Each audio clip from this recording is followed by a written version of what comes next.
Hi and good evening, everyone. My name is Albert, and this is Vlogs About Nothing. Thank you very much for taking the time out of your Sunday to join me. I really appreciate that. I truly do. I'm just here still wondering if I'll be able to get a job anytime soon, but I feel like the weekdays always kind of yield better results with people that do hiring and stuff. And so tomorrow I'm going to do a follow up call with one of the many people that or companies that I have applied to work for. And so hopefully some of these follow up calls will yield something, right? I'm just, Anyways, I hope that you guys are doing really good again, and I'm pretty sure it wasn't a holiday or anything today, other than, maybe you had the day off work, and any day you don't have to go into work is really a holiday, isn't it? So, I mean, we could be celebrating that. That's something. But I do hope that you guys are going to have a real peaceful night. And I don't know why I'm so stuck on the greetings of hope and good salutations as it concerns this predominantly small block of time within our day of the 24 hours. So just good luck to all of you.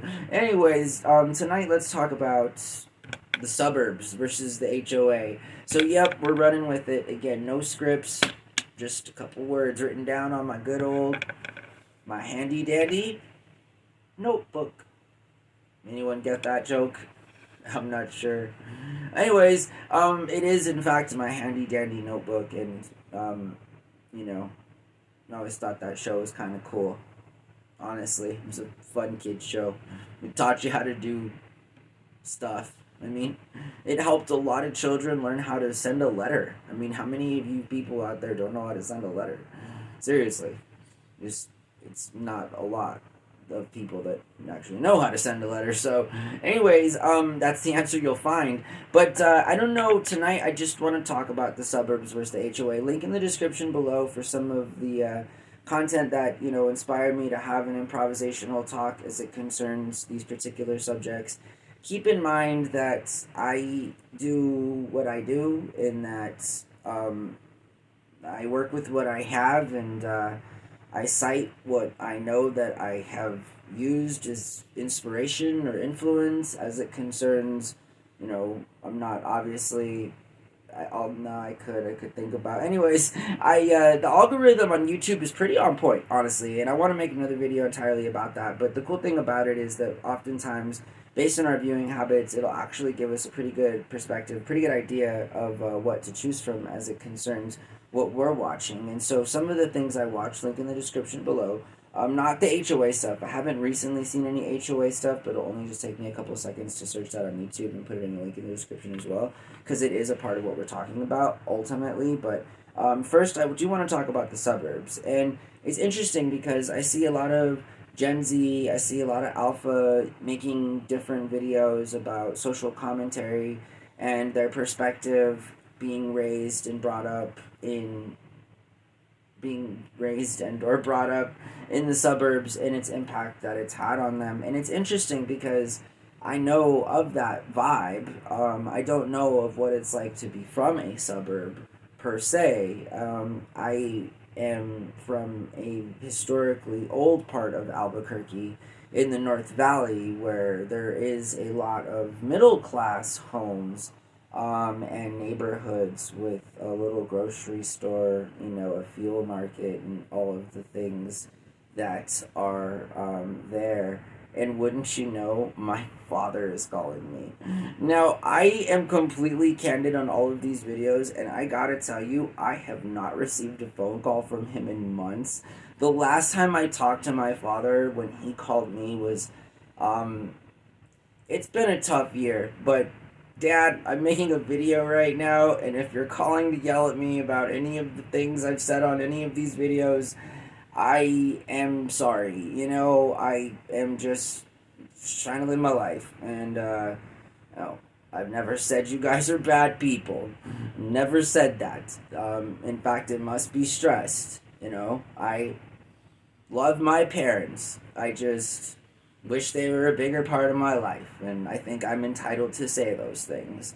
So, that was weird. I mean, where else on YouTube are you going to get somebody that streams this much and that I do my, like, I do my absolute best to just do nothing, you know? And then, as I've said before, and as Marlon Brando says in The Godfather, you feel me? They keep pulling me in. Some might call that life, and others might say that my complete avoidance of living that life has led me to such a life of simplicity and what other mothers might construe as a complete abject failure. I'm going with the first one, you feel me? I'm looking for a job. Anyways, wow, how did these vlogs get so cringe? Like, in, like, just seconds. Thanks, Dad. I really appreciate it. You know, somebody the other day, anyways, why are we talking about this? We're talking about suburbs. We're talking about the suburbs. Let's keep talking about the suburbs. That's gonna be an interesting conversation. Holy potatoes. Anyways, and the suburbs. So the suburbs are a big part of it's you know, some of the videos that I've watched recently, and Z's and Alpha and their perspective on what it's like to grow up in the suburbs is really unique and interesting in that it provides some insight into what a lot of us were thinking when we were children and our parents were moving and their friends to different parts of the city where there was nothing. You know, I remember this. I grew up, I had a good buddy, his name was Marcus, and we were best buds all through elementary school. And I think the first time in my life when, you know, you learn that friends separate is when you go into different feeder schools as you figure out they are when you get older and where they go to and your particular district and as it concerns the zoning and where that high school is and middle school and again feeder schools. Anyways, Marcus and I were real good friends. There was three of us: Marcus, David, and myself. We were referred to as the Three Musketeers. Really good friends in elementary school. And I remember him moving from our neighborhood in the North Valley to a suburb just, you know, down the freeway a few miles away in a newly developed area where they only had like a middle school and it was close to the freeway, but there was nothing else out there, you know what I mean? I mean, your literal suburb. And I think for that first year we tried to make it work, you know. My parents would drive out there, we tried to play basketball and stuff, but it was just my first ever experience, and this was still in the 90s, as somebody who saw their friends drift away from them because of where they were located. And because of that location, you know, a lot of my friends they were sociable anymore. They didn't have the same friends that they had. They weren't, you know, riding bicycles out on the street.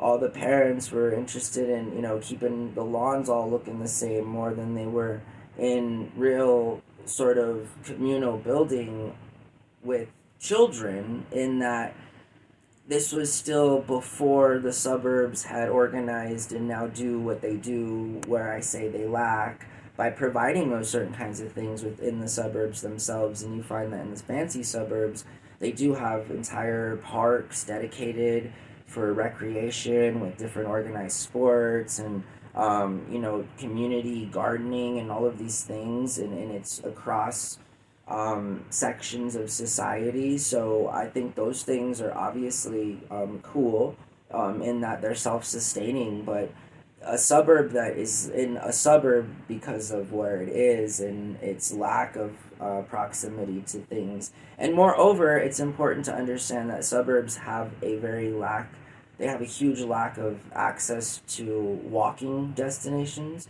you know, and that's big because a lot of people live very common sense and very simple, in that I feel like a lot of my peer group and stuff find great value in not owning a car and being able to just walk to the store or to wherever you need, basically, even if that walk is just a walk to public transportation that can then expedite our travels. I just feel like planning and mass planning for developments that involve the mass usage of just single individual commuter cars has never been a formula for success. So the suburbs have just kind of let all of us down in so many different ways. I would in fact argue they've only kind of upheld the status quo of historically redlining, discriminatory, racist-driven practices that allow traditionally affluent of non-black or brown origin moving into these places for that very reason, to escape the reality of inclusion and being accepting and having diverse neighborhoods and stuff.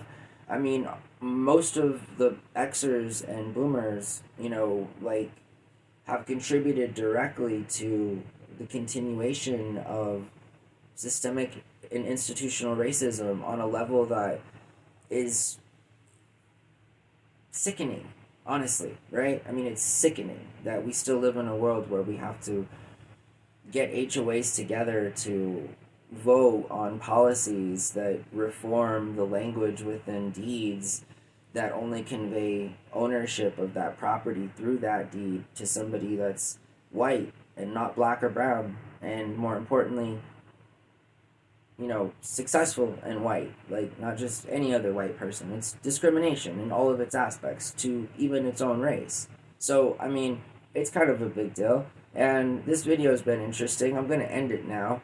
I really don't know what that phone call was about. And honestly, I mean, as more people watch my channel and stuff, you guys are always going to get, like, what it is for me. You feel me? And that's what it is. So, that's what just happened. And again, like, to people who watch my videos and feel a type of way about it, like, I'm not mentioning names, and like, it's fair talk. I'm not saying anything that's not true, and I'm only saying what I feel. And if what I feel is wrong, well, then in fact that'd be proving kind of like my whole point with anything, which is that I don't,